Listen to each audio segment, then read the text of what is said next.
Good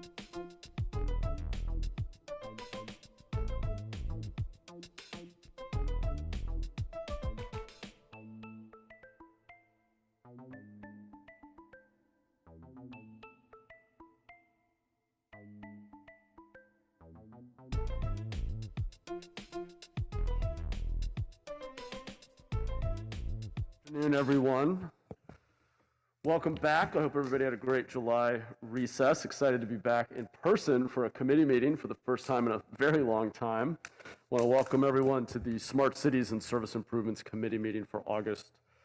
We'll start with our code of conduct. Just before we jump in, I want to remind the committee members and members of the public to follow our code of conduct at meetings, and this includes commenting on the specific agenda item only and addressing the full body.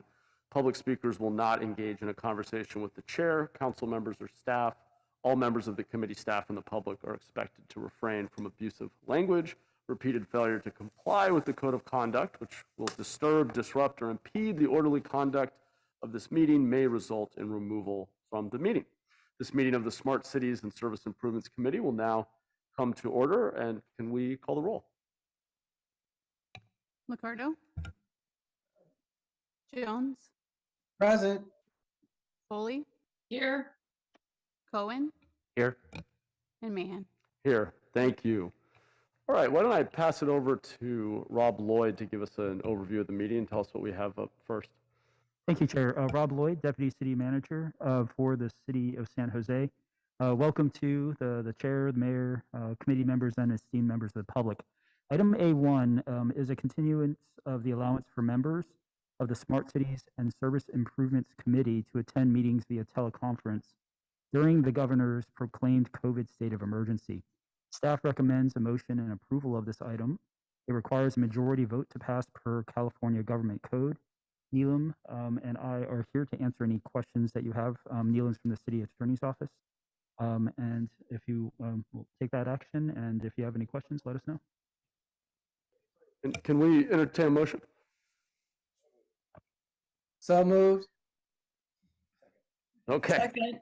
Do you have a member of the public with their hand up? Oh, okay. Apologies. Let's, Blair Beekman. thank you. Hi, thank you. Blair Beekman here. Thanks for noticing my hand. I guess I've given my thank yous to yourselves for continuing having the hybrid process. And congratulations that you're actually meeting in public. But thank you that you are continuing the hybrid. I think it serves an interesting purpose, and it's learning how to grow in this era. Sorry, hold on. I'm on the public transit.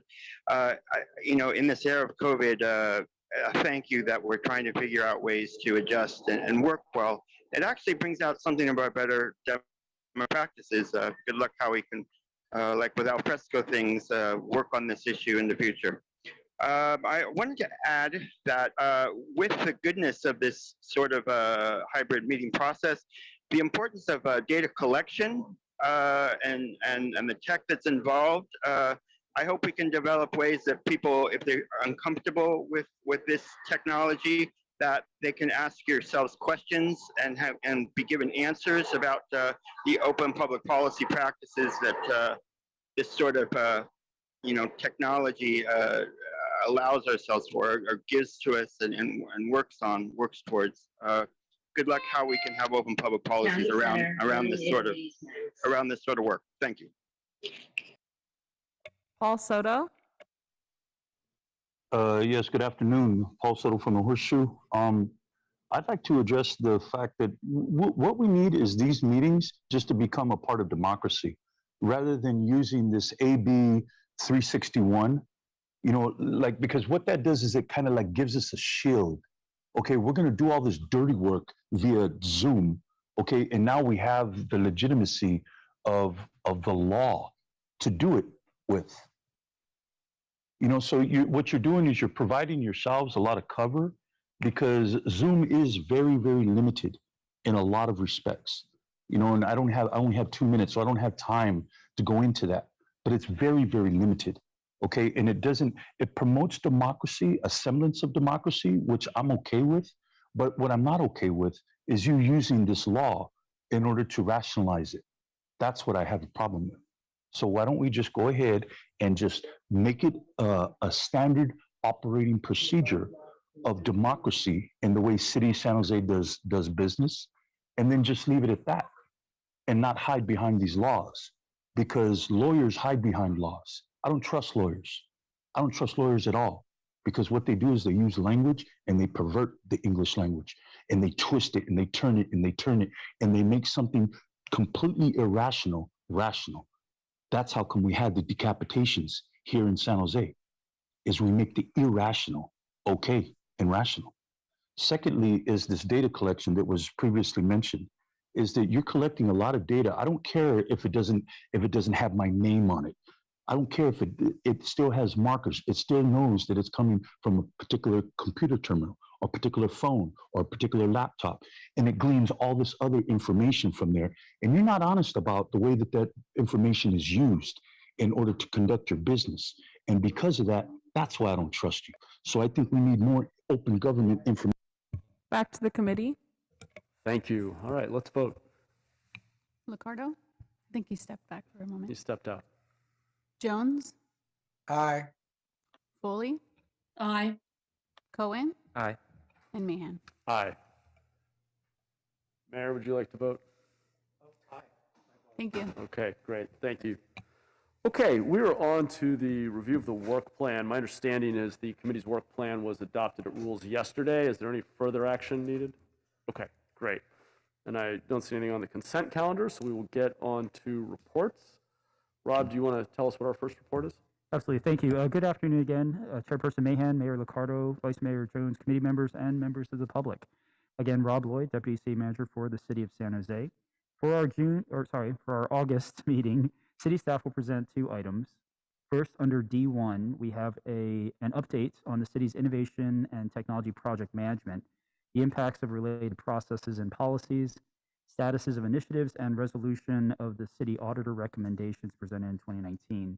Khaled Tawfik, the city's Chief Information Officer, and Shirley Jung, IT Products Project Manager, will present. And then second, under D2, we have a major status update on San Jose 311s and service delivery.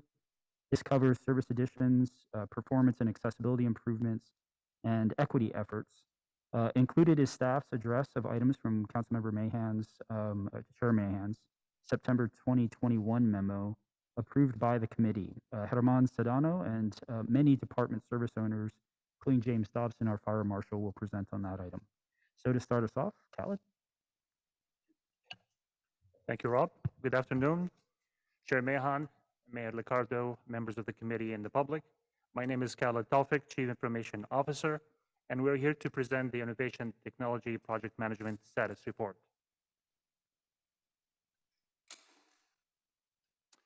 The City Council approved the 22-23 City Initiative Roadmap, and the screen reflects 14 city initiatives the IT team will be managing, supporting, or developing innovative solutions to support the city's roadmap. In addition, the team will provide new chip technologies and critical data to support the rest of the initiatives. Next, we'll present how we're aligning the IT projects with enterprise priorities.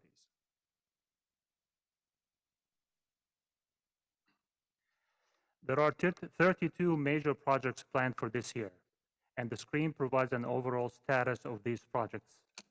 On the right of the screen is the status legend.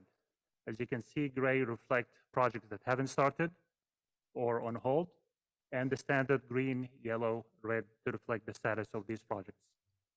Some of the projects are public-facing, including the Vehicle Blight and Homeless Encampment platform, and others are internal, including the ERP Readiness Assessment and Upgrade project. Also, some of the projects are new and others continued from last year. We look forward to a very busy year and a productive product planning for these projects. Next, we will present the status of new, completed, and changed projects. We will also share the overall progress since the last update.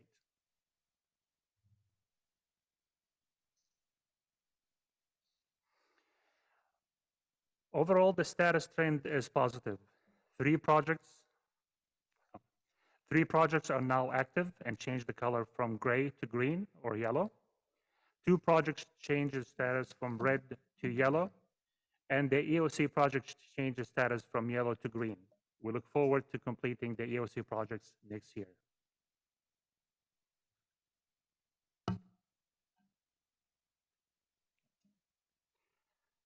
We concluded 5 projects since last update. The status color reflects the status of the project before the conclusion. The copier replacement project concluded with red status due to delays.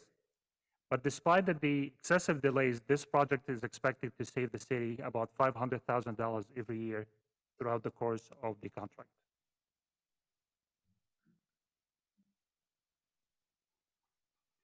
Five new projects were added to the queue. The employee talent acquisition software replacement project, which will improve the process for candidates to apply for city jobs. We hope this will improve the current vacancy rate. 2 new projects in the finance area will increase the efficiency and improve services. We will start the assessment requirements for a new ERP system project this year and plan for the implementation in following years. Also, the vehicle blight and homeless encampment platform will be a top priority this year. The overall project summary reflects a positive trend. More projects are on trend and less projects are in red. We will push to continue the positive progress and look for opportunities to improve how we manage and deliver IT projects. I will now turn it over to Shirley Young to continue the presentation. Good afternoon, Mayor, Chairperson, committee members, and members of the public. My name is Shirley Young, and I am a projects manager with ITD. Next, we'd like to address our status on tech deployment audit recommendations. To date, staff has resolved 15 of 19 recommendations across both the 2016 and 2019 reports, with 4 recommendations remaining on the screen. Recommendations 6, 7, and 9 are targeted to be implemented by October of this year after we make updates to refine current policies and processes, as well as making updates to the public project status dashboard. For recommendation 10, the city auditor has closed this recommendation and instead created a new recommendation addressing inventory in the cybersecurity audit that was published earlier this year. Our new target date is June 2023. Our next slides addresses impacts on project success via the 3PO team and the independent verification and validation review process. To start with background information, prior to 2016, the city had not invested in formal project management that supports large multi-department technology projects. As a result, project success rates were below 5% in 2016. Out of this need, the city's Portfolio Projects Office was created, or 3PO for short. Since then, we've seen a drastic increase in project success rates.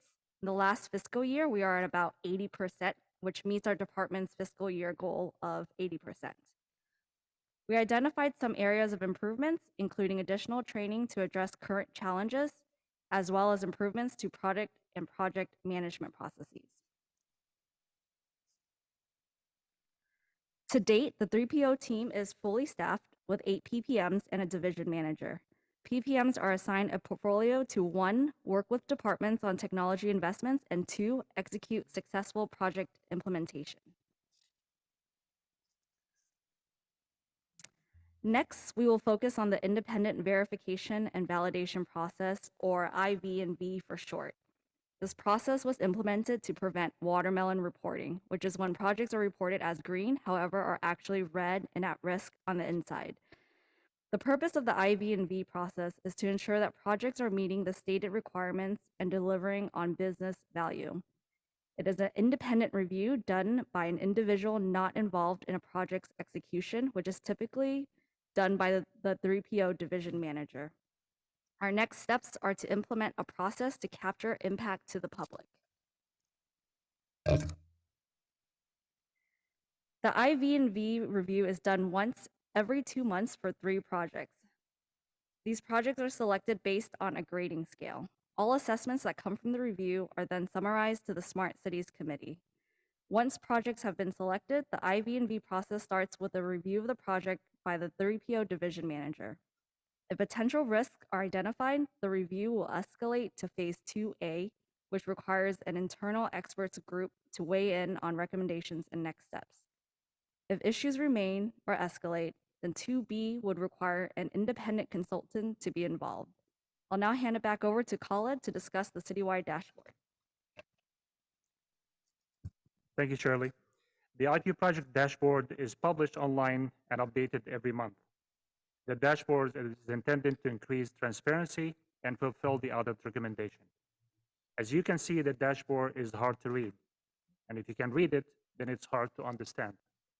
We will redesign the dashboard to better engage the community, focus on what's important to the public, and we'll remove internal projects and use user-friendly words and terms that can be easily understood by the community. We will highlight public-facing projects that will improve services. We look forward to updating the dashboard, and we will present it to you at the next status update. This concludes our presentation, and we look forward to your feedback and questions. Great. Thanks, Khaled and Shirley. Appreciate your update. Look forward to the discussion. Do we have public comment? Yes. Paul Soto? Yes, Paul Soto from the Horseshoe. Councilman Mahan, we had a meeting, I think it was late 2021, where I asked you, and you agreed, and rightfully so, you agreed that we needed to simplify the dashboards and articulate this language, because just a regular citizen from the public, man, can't attend these meetings and understand all this esoteric language. You know that, and I know that, and we agreed on that, okay? And then later on in the meeting, okay, Mayor Liccardo side busted on that conversation. And he said, no, you know what, Mahan? No, don't make it easier. Now, I know you remember that conversation, because I remember it well, because it was one of the first times where I saw the mayor stick his nose into something that wasn't even his conversation. It had absolutely nothing to do with him. You were the chair of the meeting, and it was your decision that you had made to ensure that that reading these dashboards is simplified so that the layman can approach how the technologies are being used in their city. It's very simple. And so what I'm asking you right now is to reiterate your position that absolutely needs to be done, so that it keeps Mayor Liccardo, who's on his way out the door, and rightfully and gladfully so, that he doesn't sidebust this conversation again with his rhetoric, because he's interfering with the city's ability to progress. Okay, we need to address the comments to the full body. I should have interjected earlier. Thank you. To the full body. I'm not talking about the full body. I'm talking about you and Mayor Liccardo, because you were the two the rule that is was in that public comment needs to conversation. be addressed. No, that's not a. Blair Beekman? Hi, Blair Beekman here. Thanks for the report. You're working towards an accessibility to understand this process better, so all the public can understand. Thank you for that. As a person of the everyday public, I wanted to offer that what will be on the agenda, council agenda next week, is an item about the future of somehow centralizing the future of transit, streetlight issues or something, or just streetlight issues, basically. And reviving it, renewing it, and updating it, all the good stuff. And I thought at this time it would be an important reminder in the future we're all in together and building that I would like to be considering the future of the traffic stoplight monitors that help the buses flow through traffic easier. Those kind of monitors, they actually house a lot of technology in them, a lot of different technology uses. And we should be able to note that more clearly to ourselves and be honest about that, and not be afraid to be honest about that. And, you know, all the technology it offers within that little system, it's pretty impressive. And I hope we can start to have more open conversations about what it can do and what it records, the cameras that are used to record things, and the like. So thanks, and I just thought I'd mention it as part as an overall what you're working on for the next few months and years, and thanks for this item. Chris? Hello, Christian Greco from the Winchester Orchard Neighborhood Association. I'm the Vice President and Traffic and Transportation Liaison for the Winchester Orchard Neighborhood Association.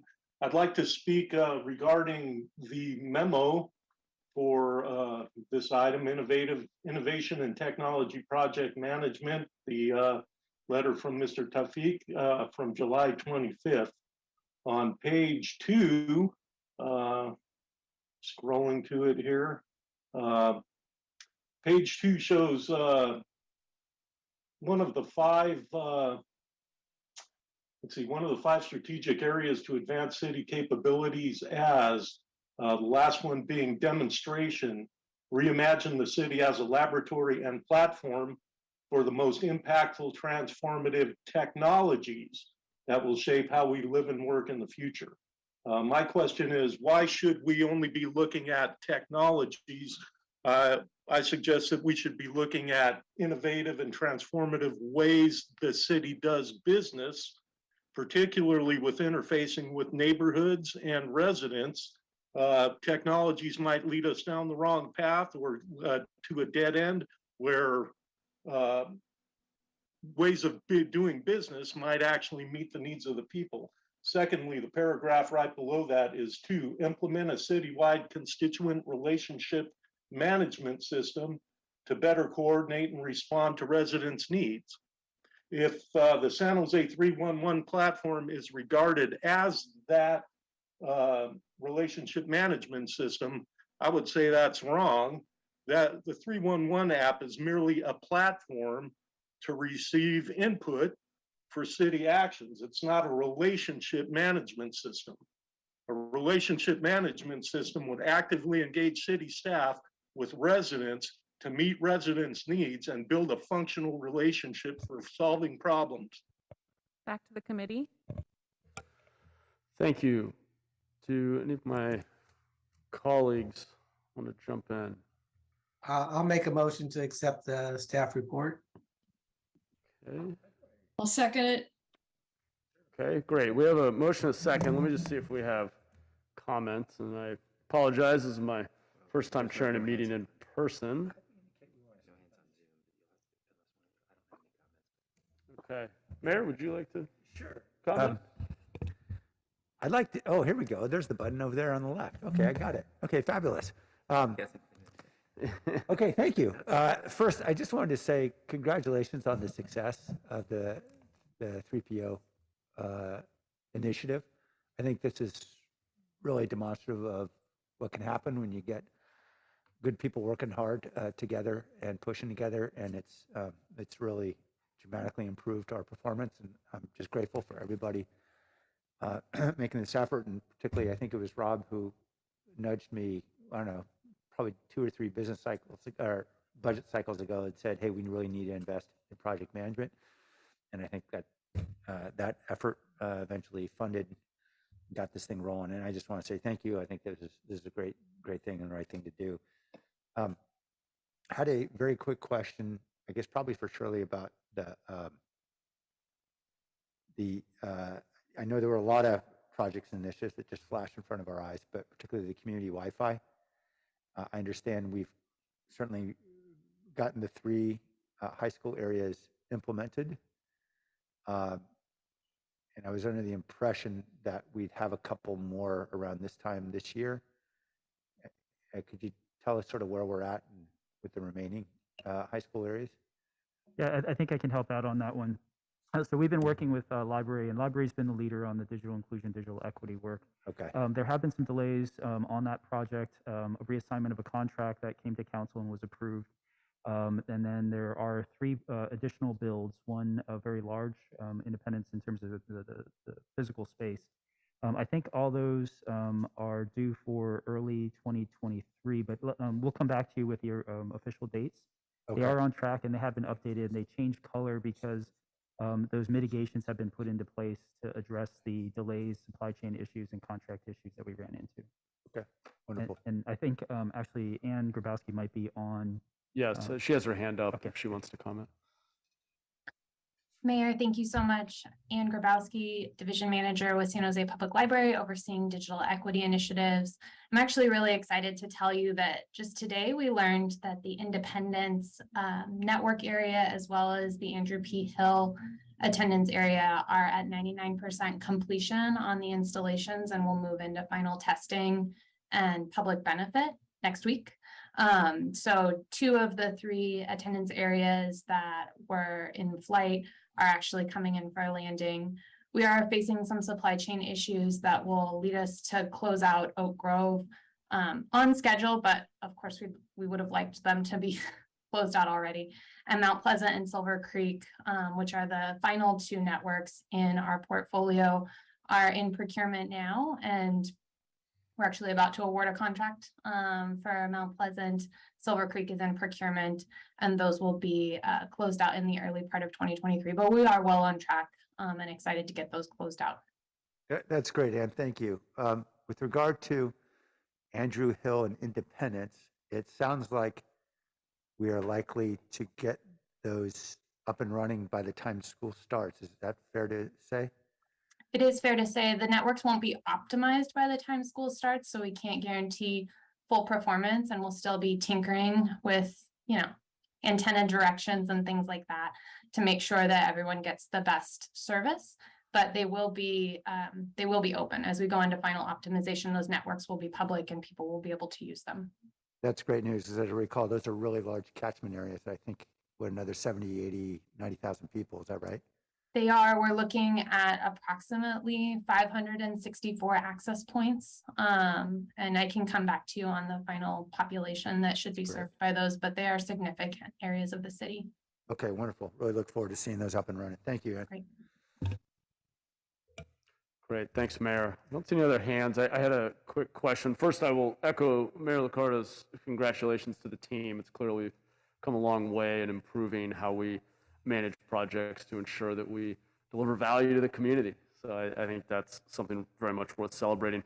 I did want to just, for my own clarification, ask a little more about the dashboard and the improvements that you'll be making, looking at slide 13.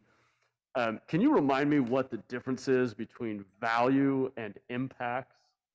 And then, if it's helpful, a follow-on question is, specifically for value, I'm not sure how much the community cares to dig into the details of scope and budget and schedule, but how we measure value and I think is important for us as council members, and I'm not sure how many members of the community are going to be looking at this dashboard, but I'm just trying to understand how we simply express what we think the value is and then close the loop later and say, well, we actually delivered it, or we delivered 80% of it, or we only delivered 20% of it, so we need to learn what went wrong, basically.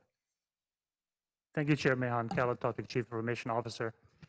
Value is today is being measured by the internal customer. So what the department thinks the value is for them. Okay. What we're not capturing today is the value to the public. In other words, I'll give an example. If we're upgrading a database, it's not something that the public will see or feel unless it's going to improve performance. So the value might be high to the internal user, but we need to find a way to kind of explain this information to the public, what it means something to them, so they can understand that we're doing something to improve community services or make things faster or more secure than anything like that. Right. So this is really the main change that we want to implement in the next phase is how can we translate the technical language into a public language that people can relate and feel that we're doing something meaningful to improve their lives.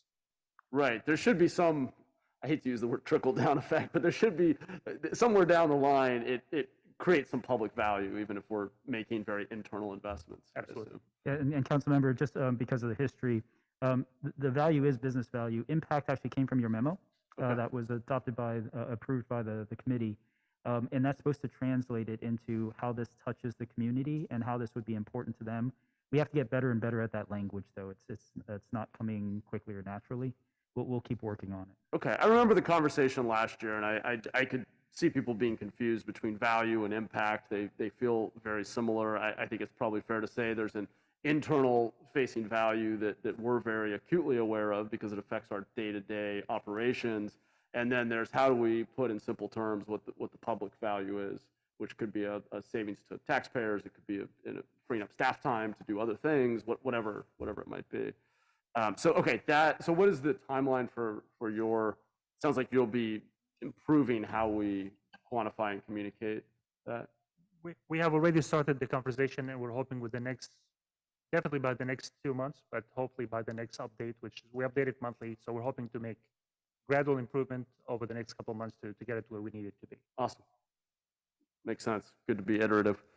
Cool. All right. Thank you. Any other comments from my colleagues? Yes, Councilor Cohen. Just a follow-up question. I mean, your column on impacts is meant to be impacts to the community, but it looks to me like that column right now is status of project, right? So It's one we have to fix, sir. Oh, okay. Yeah. So at some point, it'll be impact, not just as a color code, but with some specific enumerated impacts that the community sees from that. Yeah, so a couple examples, Councilmember Cohen, would be savings, program improvements, response. We have some feedback from the committee in terms of follow through and follow up, but what these investments actually would be felt in the community on. We're good at getting updates from the teams on here's how it's improving our process and for staff. Practicing that language of community impact is one of the improvement areas that we have identified for the October 22 update. I mean, I wouldn't sell short also that value statement. I mean, the fact that presumably our staff have initiatives that are being done because they have value to the community. I mean, I hope that we don't have staff who are doing things for other reasons.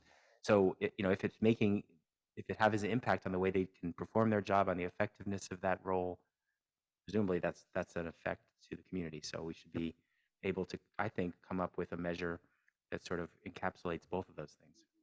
Yeah, and just getting the narrative right so it's meaningful. Yeah. Anything else, Councilor? Okay, Mayor Liccardo? Hey, sorry to come back, but since we're on this slide, I couldn't help but notice the development services progress. Clearly, very hopeful statements made under the impacts column about over half of the planning permits and over 80% of building permits would be available online. When does that happen?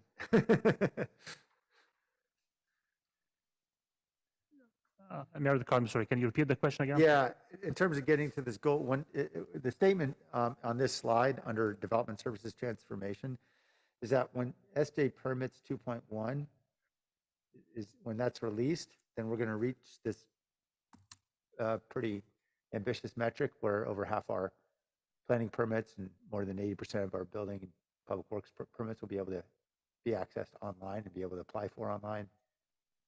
The portal for this one will improve how the public can request services. Right. So currently it's kind of convoluted, and we're hoping by simplifying the process for applying, it'll make it more meaningful for them to apply. I get all that. My question is when? When?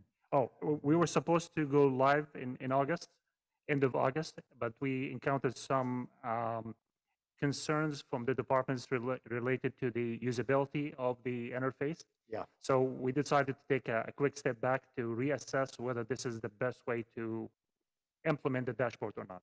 So we will get back to you on this one, but within August, we're going to redefine what will be the new schedule to release the next update. Okay, because I know that's something that a lot of folks in the community would be very interested in. We'd just like to be able to broadcast it reliably. Absolutely. Great, thank you. Okay, if there's any other commentary from the committee, why don't we vote? Oh, I'm sorry, actually, I don't think we've had a motion yet to accept the report. So moved. No? Oh, yeah, actually, I'm sorry. Yeah, I'm sorry. Our colleagues online took care of that at the very beginning of the. Yes, we did.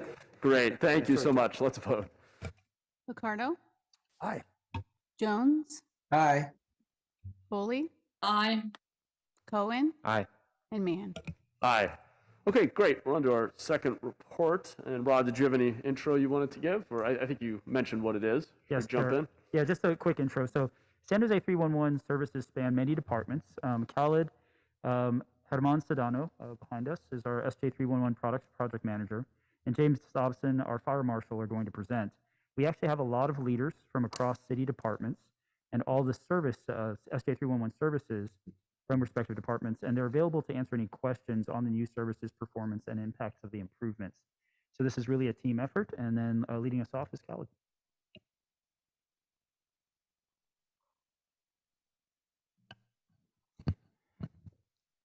Yeah, good afternoon, Khaled Tawfiq, Chief Information Officer. We are here to present this the San Jose 311 status update report. Our presentation will cover, let me just get the slide going. Our presentation will cover 3 areas. One, services delivery improvements, service accessibility and equity, and new services added to 311.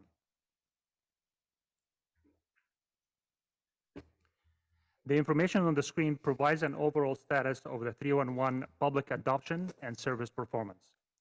Since July 2019, over 100,000 customers submitted more than 615,000 requests through the 311 website and mobile app. This number does not include anonymous requests submitted by unregistered users. Last year, over 63,000 registered customers used our 311 system, which is about 59% increase from the previous year. Also, our good to very good customer satisfaction surveys increased to 64% from 55% the year before. The public adoption trend of the 311 service is very encouraging, and we look forward to increasing the adoption and satisfaction rate this year. I will turn it over to Herman Sedano to continue the presentation. Good afternoon, Major, Chairperson, committee members, and members of the public. My name is Herman Sedano. I'm a product and project manager with the IT department. In this slide, I would like to show you one of the key metrics that we use in San Jose 311 to ensure that services are delivered with quality. What you see here is the service performance to resolution target. And as we can see, we measure the percentage of service requests that were delivered within the resolution time. Those numbers can be seen, and you can see the colors for the numbers that met that 80% or higher there.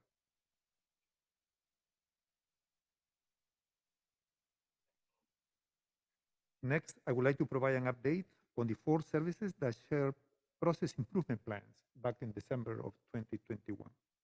I will start with vehicle abatement.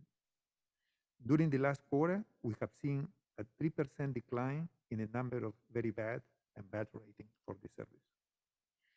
Metrics indicate that when a vehicle is investigated, 56% of residents rate the service as very good and good. If the vehicle is towed, 88% of residents will give us that rating. However, when the vehicle does not qualify for an investigation, residents will rate the service as very bad and bad 93% of the time. What has been done to improve customer experience this year? We will add upfront photo examples to the existing specific conditions that a ticket needs to meet in order to be investigated. We will do that in the web and mobile app. We're also working in a multi-departmental approach to address vehicle complaints that go beyond standard abatement. You saw that in the previous presentation. That is part of Beautify San Jose Vehicle Blight.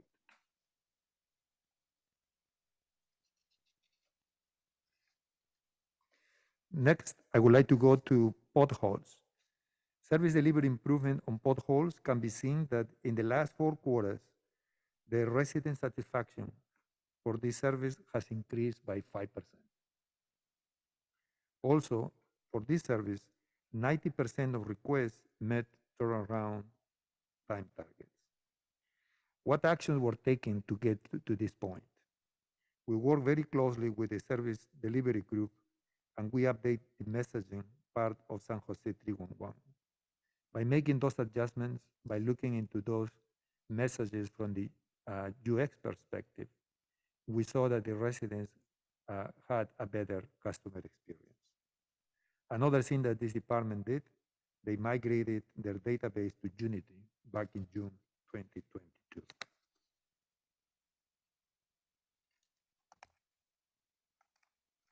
I would like to go now to Streetlights Outage. That is another service that provides a service improvement plan back in December of last year. Streetlights Outage has seen a 4% improve in customer satisfaction in the last 4 quarters. This service has 73% of requests meeting turnaround time targets. What actions were taken to get to this point? Similarly to the previous one, we have updated messaging that we sent to San Jose 311.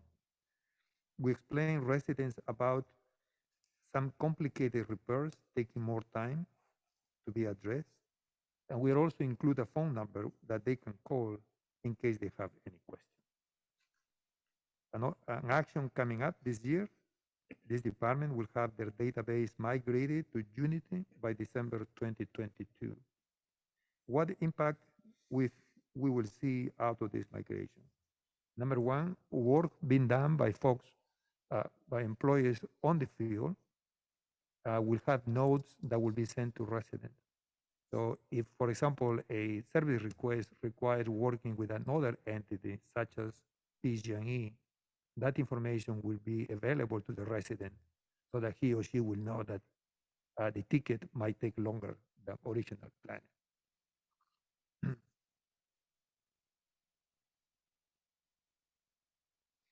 Another service that I would like to mention is missed collections. Missed collections, they had a 10% customer satisfaction improvement in the last 4 quarters. We still have more work as in any other service, and in the year 2022, we will be doing the following for this service. We will make updates in the user interface. We will update some of the automated email communications that we send to residents. We will provide better guidance to residents about how to set out their items when they need to be collected. And we will provide more information about dates of scheduled services.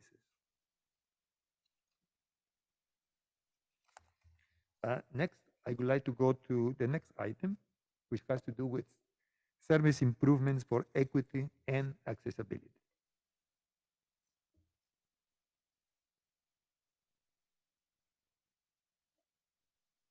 One of the first steps that we had to take was to identify what areas our underserved community live. And the map that you can see there basically shows that darker areas indicate that we have a higher number of people of color and lower income living in the neighborhood. Once this map was used as a reference, the communication team that we partnered with started a marketing campaign that included Google Ads, emails to neighborhood associations, emails to local community-based organizations, also called CBOs, and live community outreach events. The flyers that you can see there, or the handouts, they were printed in the languages that you can see there. They have been distributed when we have joined some of the community events, such as the National Night Out. We have been able to hand out, and those will be a good reference for residents to be aware about San Jose 311. Community outreach, we work with some groups. One of them was Pat, who gave us I would say, a good feedback, as you can see there on the screen. Survey requests from underrepresented communities. These are metrics that we are tracking now and reporting on. In the last 3 quarters, 25%, we saw a 25% increase in the number of service requests coming from those underrepresented communities. Next one, please. Users from underrepresented communities. We saw that the number of users decreased. For all communities, we saw a decrease of 3.4%. For the underrepresented communities, the decline was of 3%. This follows a pattern and certainly something that we continue to use as a reference as well. Next, please. Service requests in Spanish and Vietnamese. These are the service requests that use the language translation that was implemented in San José 311. In the last 3 quarters, we have seen a 22.3% increase in the number of services requests received in Spanish and Vietnamese. And we need to take into consideration that the marketing campaign was launched in April of this year. We have started tracking a new metric, which is called accessibility metric. We have implemented a technology called Google Analytics. That technology allows us to track the number of web visitors. In this particular case, we are tracking the number of times that residents use or users use the skip link functionality. The skip link helps sighted users with mobility issues to get to the main content without having to tap through the entire navigation structure on every screen. If not done, it will be a barrier to residents with different abilities. Next, please. Now, I would like to mention the new San José 311 services that have been added to the web and mobile app. We have added 5 new services between the months of March and July of this year. Next, please. In the month of September, we will be adding a 6th one, which is called Rent Registry Tenant Portal. The team will be working in 2 key initiatives related to Beautify San Jose. Those will be encampment management and vehicle blight. Next, I would like to pass the control to James Dobson, Deputy Fire Chief. Good afternoon, Chairperson Mahan, Mayor Liccardo, Vice Mayor Jones, and council members in attendance.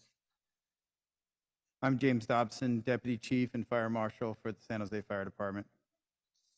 The San Jose Fire Department, in collaboration with staff from the San Jose Police Department, Planning, Building, and Code Enforcement, the City Manager's Office, City Attorney's Office, and CDIT, worked on behalf of Council to present the 2022 Fireworks Education and Enforcement Campaign. Fireworks campaign messaging focused on increasing public awareness of the dangers and risks of using illegal fireworks and encouraged residents to report illegal fireworks online through the new San Jose 311 reporting tool. Incorporating online fireworks reporting into the San Jose 311 tool improves on the previous reporting platform in 2 significant ways. First, the platform does not allow incomplete reports to be submitted, which ensures that every report of illegal fireworks is actionable. Second, reporting through the San Jose 311 platform allows users the option to create an account before submitting a fireworks report. Creating an account enables the San Jose 311 system to send updates to the submitter as the report makes its way through the city's code enforcement review process. The system will also alert the reporting party to the outcome of their submission regarding whether it resulted in the issuance of a warning letter, citation, or if the information was used in the city's fireworks hotspotting mapping. From June 1st to July 10th of this year, 1,344 reports were submitted to San Jose 311. Of those, 143 were duplicates. Every report contained the information necessary to be actionable.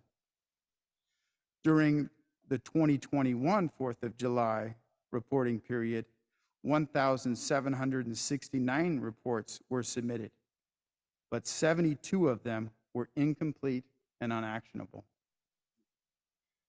Though we saw a slight lower number in the online reports in 2022 compared to 2021, 100% of the reports that were submitted were complete, marking a significant improvement in the city's ability to be responsive to reports of illegal fireworks.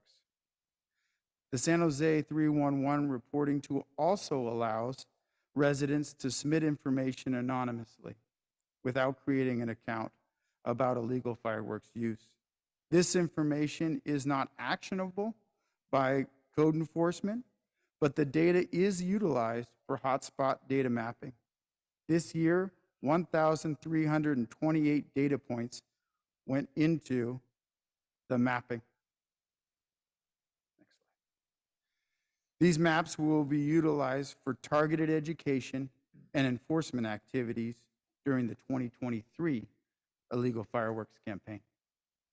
Thank you. I'll turn it back over to Shimon.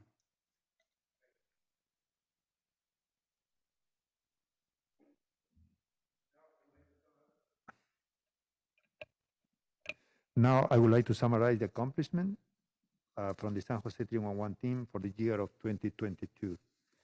Now we have the ability to deploy new services faster and at a lower cost, starting in March of this year.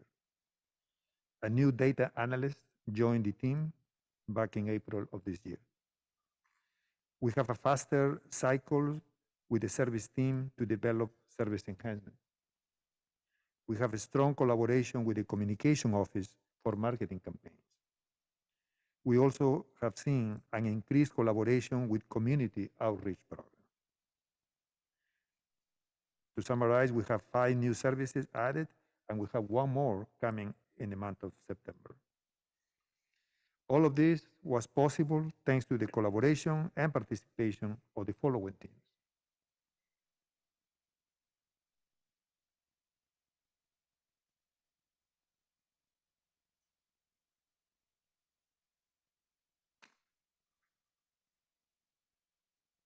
For feedback or questions, please let us know. And however, I would like to list of the name and emails of the service owners who can also be contacted in case there is any question or further follow-up. Thanks. Great. Thank you so much, Ramon and James and Khaled. I really appreciate the update. I think it's extremely exciting that we're both able to launch new services faster and that we can be so data-driven to improve how we're actually fulfilling requests on the back end. So I think this is really exciting progress. Why don't we go to public comment first? Paul? Yes, Paul Settle from the Horseshoe. Thank you for your comments, Councilman Mahan and Cohen on the last item. I appreciate that. Secondly, I'd like all communities and underrepresented communities defined. Like, what is the distinction? How do you define all communities? And then how do you make it distinct from underrepresented communities? What does an underrepresented community mean within the context of this conversation? That's number one. Number two, equity definition, analysis needed. I need an equity definition that the city is using objectively so I can see how you are applying that particular principle within the context of this conversation. Number three, the numbers are deceptive. And here's why. You're not breaking this down by zip code. What I'd like to see is you break down the percentages of how many calls you're receiving, what zip code you're receiving them from, how many times does the same person make the phone call, and how does that affect these numbers? Because all of those issues that I just described need to be taken into consideration when having this conversation, okay? And fourthly, language, okay? I don't speak Spanish today, and you're gonna hear this until the day I go. I don't speak Spanish today because of the treatment that my mother and father received in San Jose Unified School District and Elm Rock School District, okay?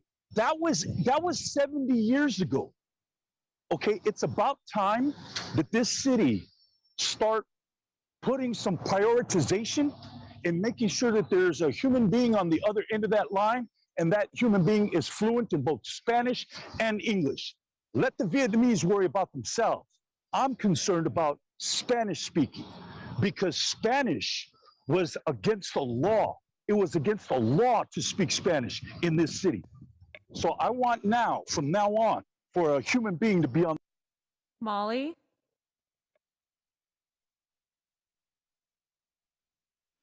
My name is Molly McLeod, resident of San Jose, who is both appreciative of the work that on SJ 311 accessibility, and a reminder it was the spring where I was calling in and did a check, and folks didn't know what that the ADA stood for Americans with Disabilities Act. So there's progress, and you know, I got to go through with one of the IT staff yesterday the mobile app and provide some feedback.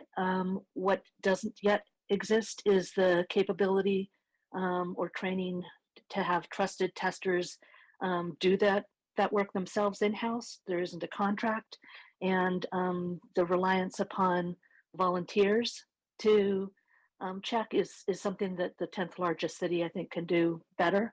For example, Christine Fitzgerald from Silicon Valley Independent Living Center gave of her time last summer, and that was included as the screen reader example. Still don't know that will work. I'm not surprised that the skip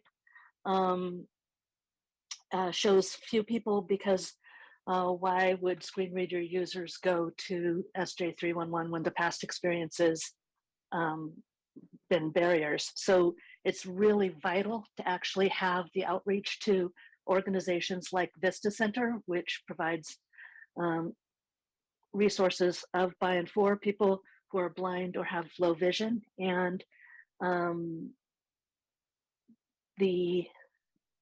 that's one area of accountability that it brought up in December, of how are you going to track how the accessibility work is being done, and what's the level of expertise to make sure that what looks green isn't red on the inside as a watermelon.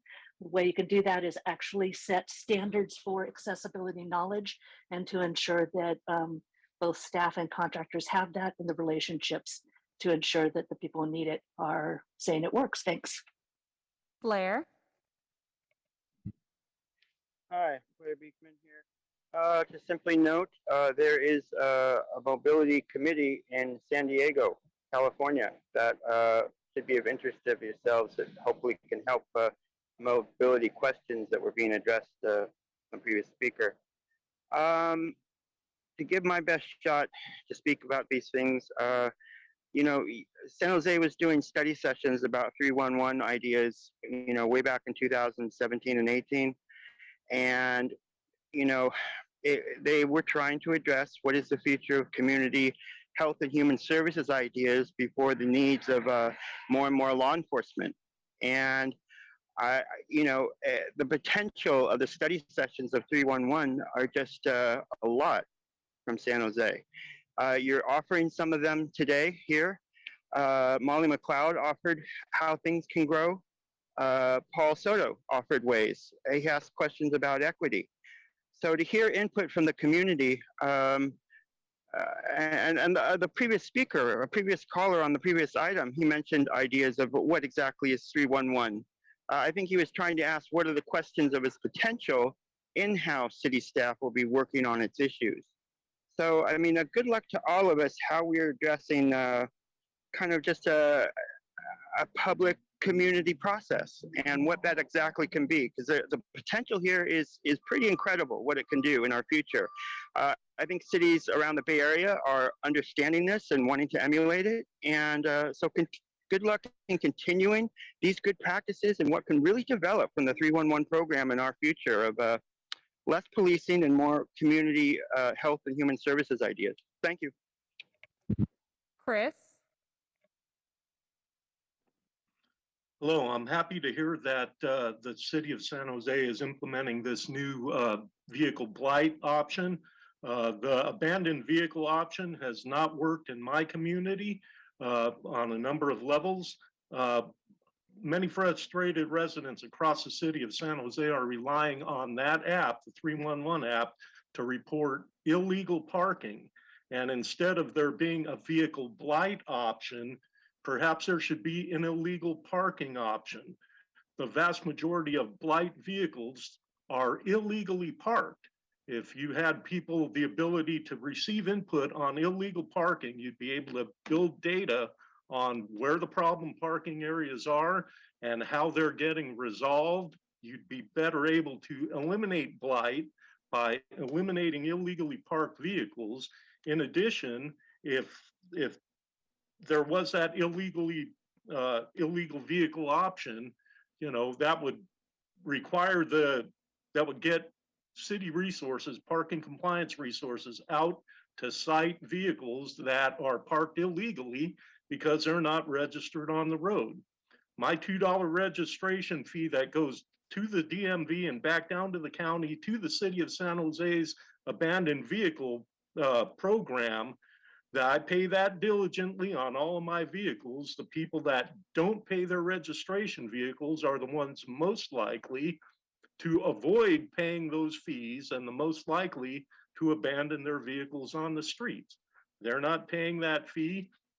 A vehicle blight option will not assist the city in revenue generation to fund their abandoned vehicle program, whereas an illegally parked option would. Please give us these options so that we can help you solve the problems on the city streets. Thank you. Christine. Hi, this is Christine Fitzgerald. I'm the community advocate for Silicon Valley Independent Living Center. And Molly mentioned before, sorry I'm late to the party. I had it down as being at 6:30 and not 1:30. May want to check on the website for that. Anyway, I definitely approve of the idea of having a 311. I'd like to make sure that it's fully accessible, like Molly had said. Looking to places like this center, looking to people who have vision impairment.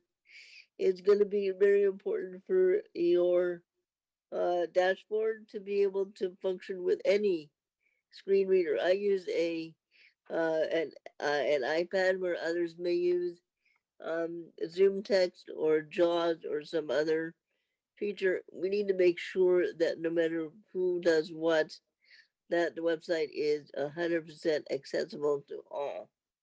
Thank you. Back to the committee. Great, thank you. Okay, we'll start with the members of the committee here in person. I believe we have Mayor Liccardo up first. Oh, sorry. Maybe I'm misreading the interface here. So we are on to Councilor Cohen. Thank you.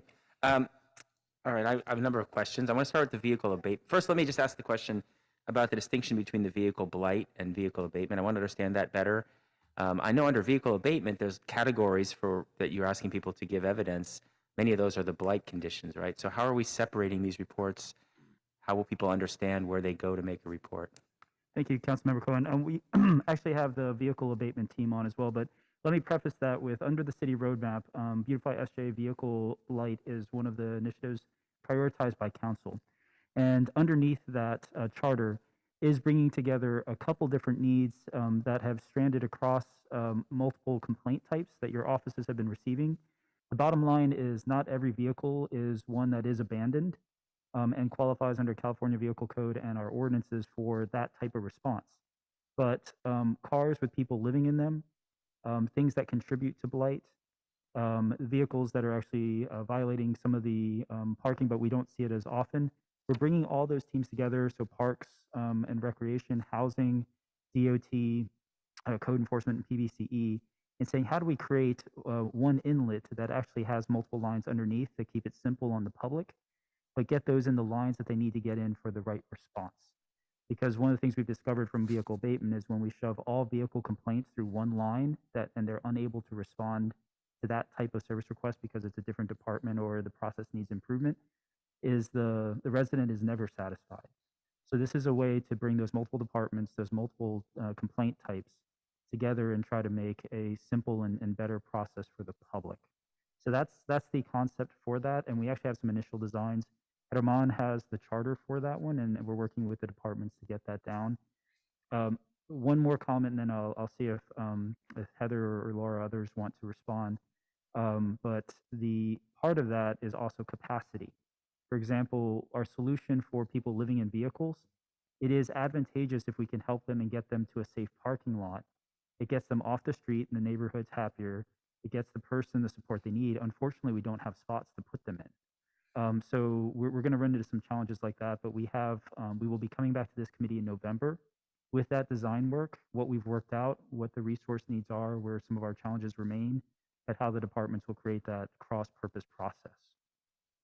So these will be two separate entry points for the public, or is it a back-end distinction that's made?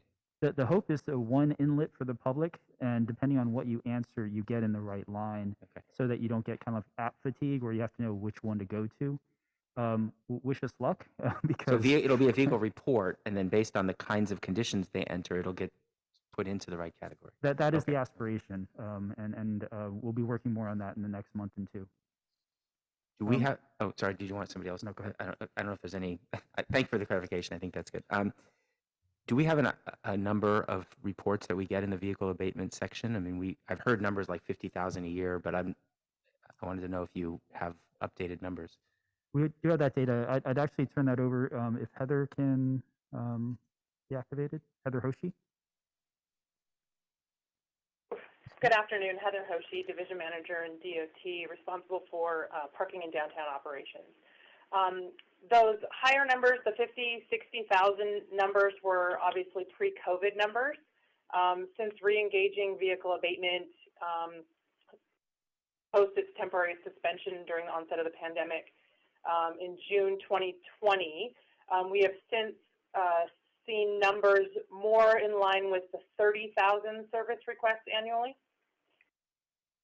Okay, thank you. I mean, there's still a large number of requests. Yeah, absolutely. Yeah. I mean, it's not surprising to me that we have low satisfaction on vehicle abatement. I mean, I think all the council members know that the kind of almost the number one complaint we get when we have office hours is I've reported a car and nobody's doing anything.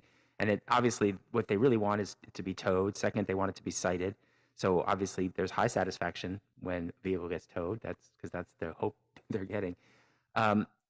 What is the distinction between investigated and not investigated? So investigated means a person goes on site, looks at it in person, and then non-investigated means based on just the pictures we got, we're not going to go out? Correct. Service requests that come through San Jose 311, we have eyes on all of them. They're triaged via the pictures sent and the information provided by the reporting party. If those qualifiers, those 15 qualifiers we have listed on the website, are not met via the pictures, then the vehicle is not investigated. If it does meet those qualifiers, then we do send someone out and process a vehicle abatement case. And potentially, if it qualifies after that through that process for a legal tow, we will remove it. Are there multiple outcomes, like a notice, citation, and towing for those vehicles then? All vehicles that are investigated will receive that warning notice that we place on the car, giving them some information on potentially the violation that we're seeing. We do not write, when we come back, the vehicle is still in violation and eligible for enforcement. We do not stack enforcement. So we won't give you a citation and tow your car at the same time. That's slightly punitive. So typically what we will do if it qualifies for tow is remove the vehicle and impound it. Okay, thank you. It's not surprising.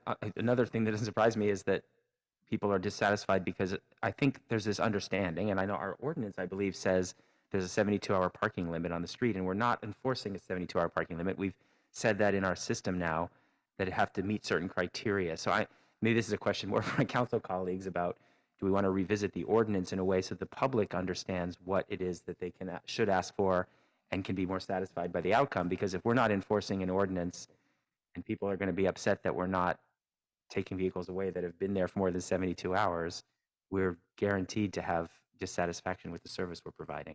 So I don't know if that's a question for anybody or just a comment for colleagues. Something to think about. I don't know, do you want to weigh in? I think this is going to come back for the full council, isn't it, Rob, the whole vehicle abatement strategy? Yeah, it is, Mayor. And then we actually have some reporting that we need to do to Omar, Deputy City Manager for Housing and Homelessness. So, Councilmember Cohen's, is it question is a really important one, and it's about a month and a half off. Is that right? I think it is, yes. Okay, so I think that's going to be an important additional thing to discuss. So I appreciate it. Thank you. I'll mark that down for follow-up. Yeah, good, thanks. Moving on, I saw that several of the categories, there was updated messaging listed as improvements that have been made. I don't know if you have examples now, or maybe you can send out some examples. I'd be curious to see what kind of messaging are people receiving from the system in a normal flow of the request through the system. Yes, this is Germán Sedano, project and product manager with ITD department. We realized that some residents, for example, when they report a pothole, they were expecting the entire street to be paved. So now when they receive a thanks email after they have reported one, we clearly indicate what is and what is not expected from that service. We have seen that as an improvement in the reception from the residents. So they get an initial email right back that says, here's how we address this kind of request, even before you've gone out and addressed it, so they know what the potential outcome is. Yes, we define what is the service about so that they know what to expect from us. Yes. Okay, thanks. Under the slide that talks about active users, I just want to understand, active users means a user who has filed a report in some period of time within that 3-month period. Is that what that is? When it's 1 year. Within the past year, how many active users there are. And I was surprised to see, I mean, you talked about this 3-month increase, but there was a big peak last summer, July to September, that was much higher. Is that because the previous year there were just so many requests during COVID, or why the number drop so much in all those active user charts from that first quarter on that chart to the other 3 that were referenced? Maybe I can find an example of Yeah, what I will say is that while we have a picture of a few quarters, a graphic, we can provide you with a much wider time frame so that it can be seen the pattern, especially impacted by COVID. Councilmember, I think I have the answer for you. Is when we released Recycle Plus, RGR, we had a large influx of people who were interested in using that service. So you would have seen a high peak when we released the Recycle Plus service. And then as that worked its way, so it wasn't within that year, the numbers dropped, but now they're beginning to increase again. And that's kind of the message you want us to get out of that. Yeah, and as we add new services, depending on their popularity, you'll see those fluctuations and the impact of that service and how popular it was. But the RGR, the Recycle Plus, was extremely popular with the public. Okay, thank you. I have a whole lot of questions about fireworks reporting. I know I think somebody else has hands up. I'm going to come back. I'll let somebody else speak and then come back and talk about my questions on fireworks.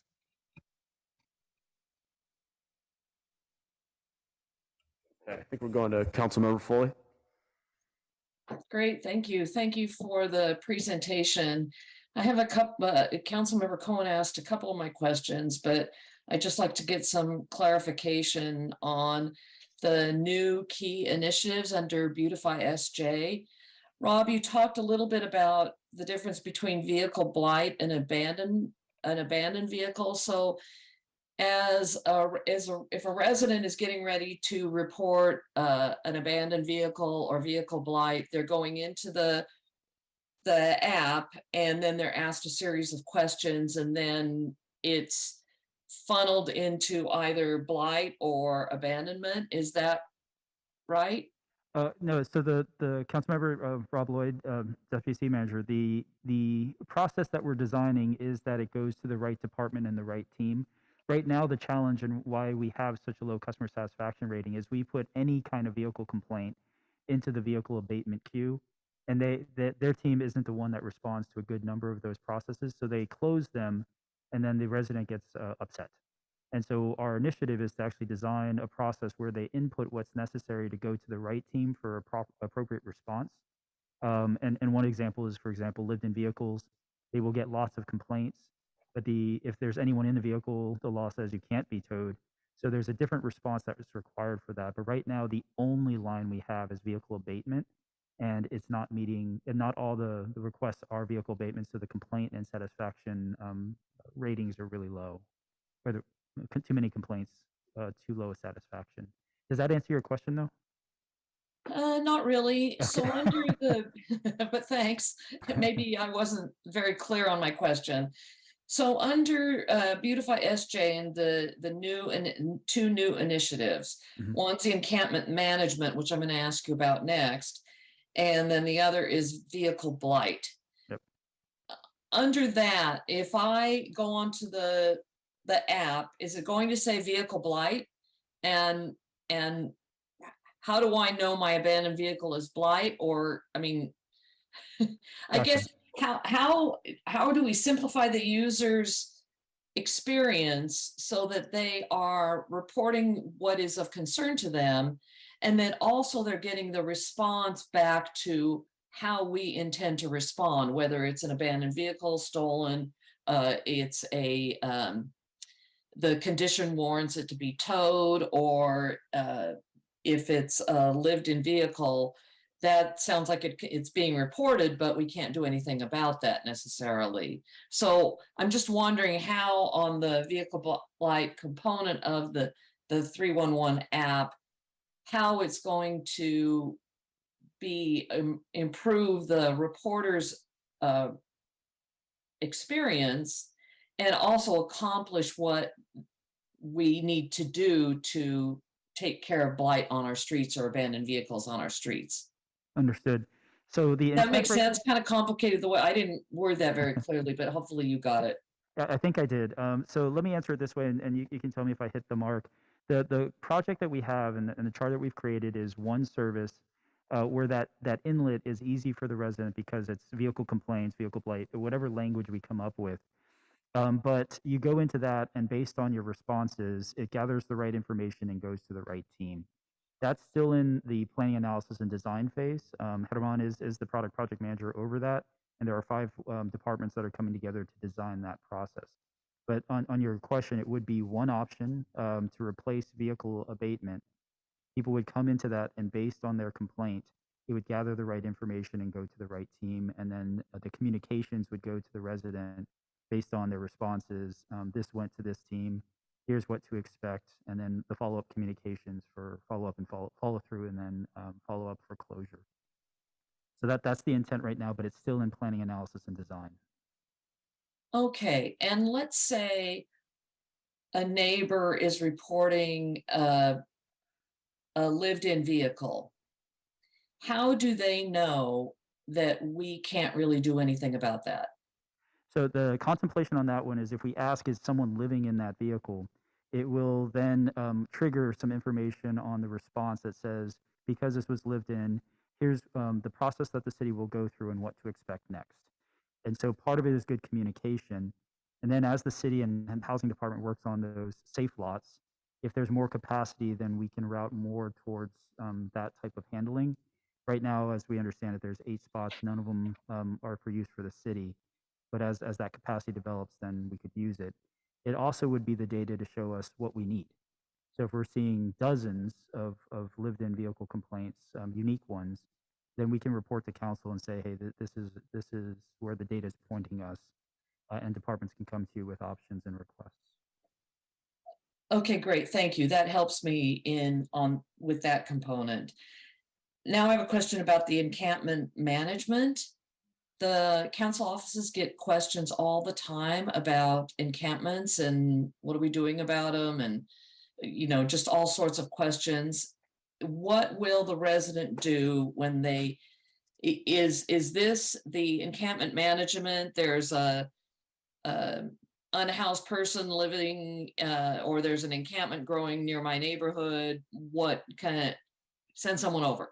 What's going to happen if they go on to the encampment management side, or what's the goal? I know it's not up yet, but what's the goal? Yeah, for that one, thank you for your question, council member. For that one, it's earlier in the plan analysis phase. There's at least 5 things I can tell you that departments want to coordinate better on. One is, where are those encampments and what are the complaints that come from them? Another is the gray water, black water. When there's an accumulation of homeless in certain areas, that's a growing concern for multiple departments. Another one is the services that we can deliver and not to overlap with each other. For example, if it's a parks, if it's a lot, if it's on streets.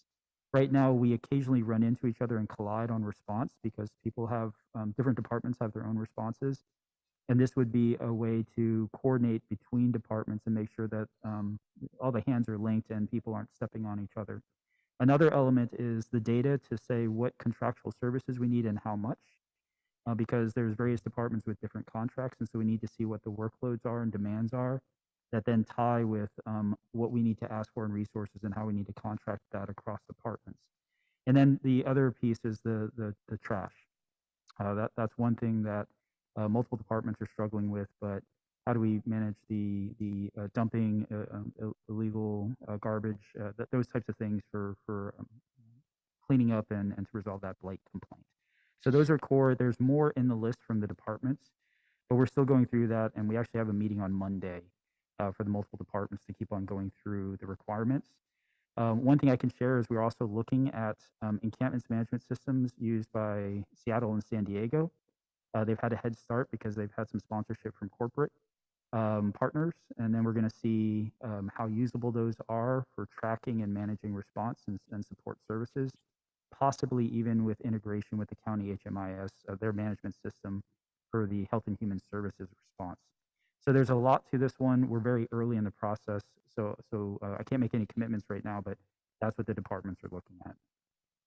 Okay, well, that all sounds great. And since that is one of the top issues that get reported to the council offices, I'm wondering if residents are reporting on the encampment management portion of the app, how the council office will know what teams have been deployed, what's happened already, so we don't have to duplicate the work at the council level, doing all this investigation that we're already doing and really taking it out of our hands, I guess, or just informing us, because they call us, neighbors call us, and we contact homeless concerns and do everything we can, beautify San Jose, to investigate and then address the situation, whatever the situation is. So I would suggest that when you talk to the teams and the departments is that you consider how you can interface with the council offices to keep them abreast of what's going on in a particular situation. Thank you, Councilmember. I missed that one. It is actually on the list of the case access for council members, reporting by district, and then some automated standard reports that you would get on what activity is. But that would give you kind of a general descriptive view and then allow you to see specific cases. So again, we don't enter in redundant, or you can track things through to completion. So that actually is on the list for Drew. You're way ahead of me. I thought you would be. Thank you. That's all for me. Thank you. Thank you. Thanks, Council Member. I think we're back to Councilmember Cohen. Yeah, thank you. First, just back to the I think there's maybe it'll be clear once you launch this new methodology for abandoned vehicles and blighted vehicles with a single interface. I think the important thing is simplicity for the residents to understand how to do it and have it be very clear about how to do it. And as long as that's the case, I like the idea of having a more granular back end to filter the request. So if that's really the goal, then I think that's a good one. I just want to make, and I think that's what you were saying, but it's, seeing the little image that you showed made it look like it was going to be a second and separate button inside the app. So that, I guess that's why our questions were being raised. So, apologies on that one. It would be a replacement button in theory. That's our current tack right now. Okay, good. Okay. So fireworks, that's sort of a big initiative that we've been working on in our district, trying to get the word out about how to report. But what's really been frustrating to me is not being able to find out then what the results of that were. Maybe it's early in the process still, so we don't yet have that data. Residents feel a lot of them tell me, what's the point, right? We report it, but there's still fireworks, right? That's the first statement. And I say, well, obviously we're not going to be able, a report isn't going to immediately stop the fireworks, right? But we want to be able to tell them, based on the report, this was the action that was taken, which will hopefully next year cause people to think twice before setting off fireworks, right? So beyond that chart that shows how many reports were made, I assume we will eventually be able to see a chart that says what the outcomes of those reports were. Is that the plan sometime soon? We are going to be doing a presentation on the fireworks campaign at the PISFIS meeting. Oh, that's right, PISFIS, you're doing that this month. So that will be a little bit more encompassing of the responses. Right, and so it's good to see that your reports now are more actionable. Being actionable, of course, my hope is that that leads to action. So what is, you said the code enforcement review. Can you just describe a little bit for our benefit what that review looks like and what process what then happens with those reports since they are actionable? Sure.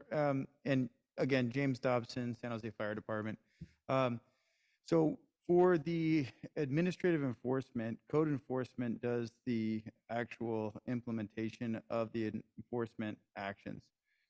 They review all of the reports that come in. They determine, they've already done this part, whether they are actionable, and then they determine if there is enough information based on identification, persons using our social host ordinance, whether they can either issue a warning or actually go to enforcement and issue an administrative citation, which would have a monetary penalty.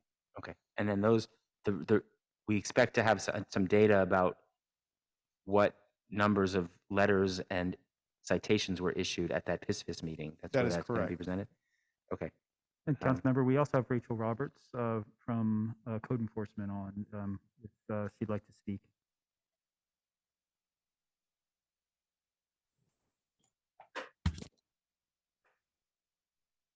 Hey, Councilmember Rachel Roberts, Deputy Director of Code Enforcement. Just to add, in terms of one of the improvements made with the San Jose 311 app this year is that any registered user that did file a firework complaint received an automated email response advising them of the outcome of their report. So they should be able to get those updates as we are processing the complaints. Which we pretty much have completed. Of course, we do take fireworks year round, so we are continuing to still get some reports, but the majority, you know, the bulk of those reports that came in through the reporting period for the 4th of July have been completed. Yeah, great. And my dog hears them every week, so I know they go year round. I know that they happen because of all of a sudden she's running circles in my room. Anyway, while the users probably get the report, I think it'd be great for council offices all to get a report back at some point of what the outcomes were, so we can report it to our residents. Because again, one of the things I hear from the residents is, "What's the point? I don't see any action being taken. I don't see any result."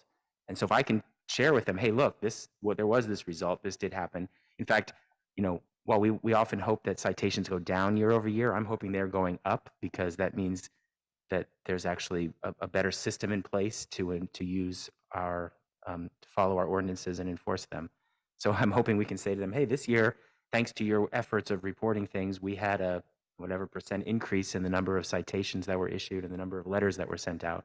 And then we can share that with the residents and say, "Keep doing it, and don't think that it's not being, you know, the impact isn't being felt." So that's important. And then the other thing just is that we need to make sure, now that I know about the anonymous versus not, being able to make sure that residents understand you can file anonymously. It might be useful to us, but it's not going to result in what you want it to result in unless you are, you know, have an account. You can't take action on those. That's important to understand. But I just wanted one more quick question. Am I to understand then that the total number of reports this year was higher than last year because if you combine the anonymous versus registered users, the total number of reports was larger? I think you said there were like 1,700 reports last year and about 1,000 of each type this year. Again, James Dobson, San Jose Fire Department. The total reports last year were 1,769. The total reports this year were 1,344. So they were actually down this year, but by percentage as far as actionable, last year 72% of them were not actionable. This year 100% of them were actionable. Okay. Deputy Chief, the anonymous, how many anonymous were there? Actually, there was not as many as you would think. A lot of people did actually go through the sign-up process. If I can do my math correctly, it's about 128 people that just decided to go anonymous. Oh, I guess I'm misinterpreting the slide 20, which has a graph on it and has the light blue and the dark blue lines, and it looked to me like the two were about the same peak. But is that just So That one is just adding the anonymous to the regular report? Okay. So yes, because all of the, that's a good point of clarification. All of the actionable information or reports that come in are also utilized for hotspot data. So, and that's our mapping program to determine where the actual fireworks were lit off as far as based on identification. Will that guide us potentially next year where we might send out patrols to be prepared ahead of time? That's exactly our goal. Our goal is to use targeted education and in those locations, and then also pre-fireworks dates to start patrols. I don't want to speak for PD, but that was part of the conversation. And then just so that we know kind of where our target areas are, rather than really kind of creating some focus to our efforts.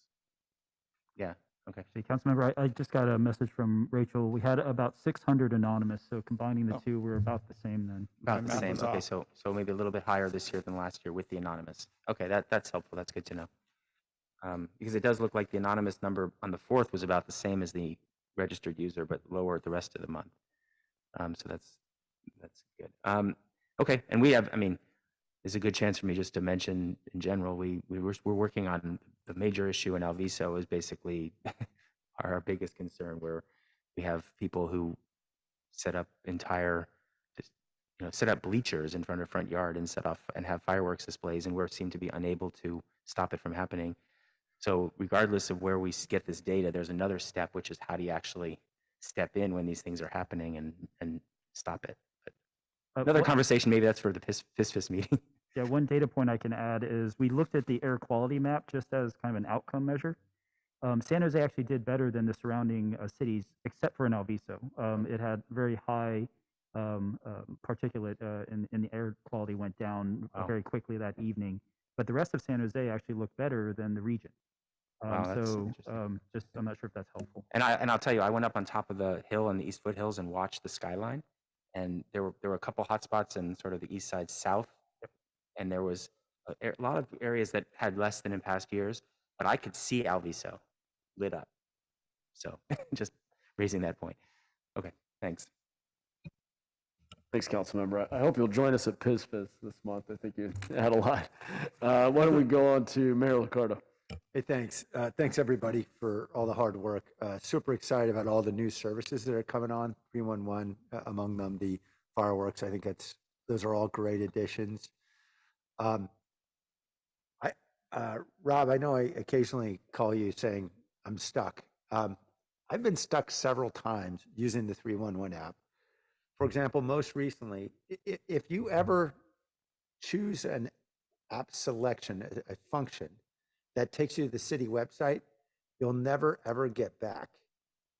And so, for example, I was really excited about the affordable housing site. So I hit the link and, looking at all the options, trying to understand, oh, great, is this usable? Wonderful. And then once you're on the city website, I can't now ever report graffiti or illegal dumping. How do you get back? This is Germán Serrano, Project and Product Manager. Major Ricardo, that is true. That is still an existing limitation that we are working with our vendor in order to address. Okay, because literally I had to delete the app from my phone and then download it again so I could get access to the app again. I don't know any other way to do it. And I couldn't help but notice that your number of users is actually dropping.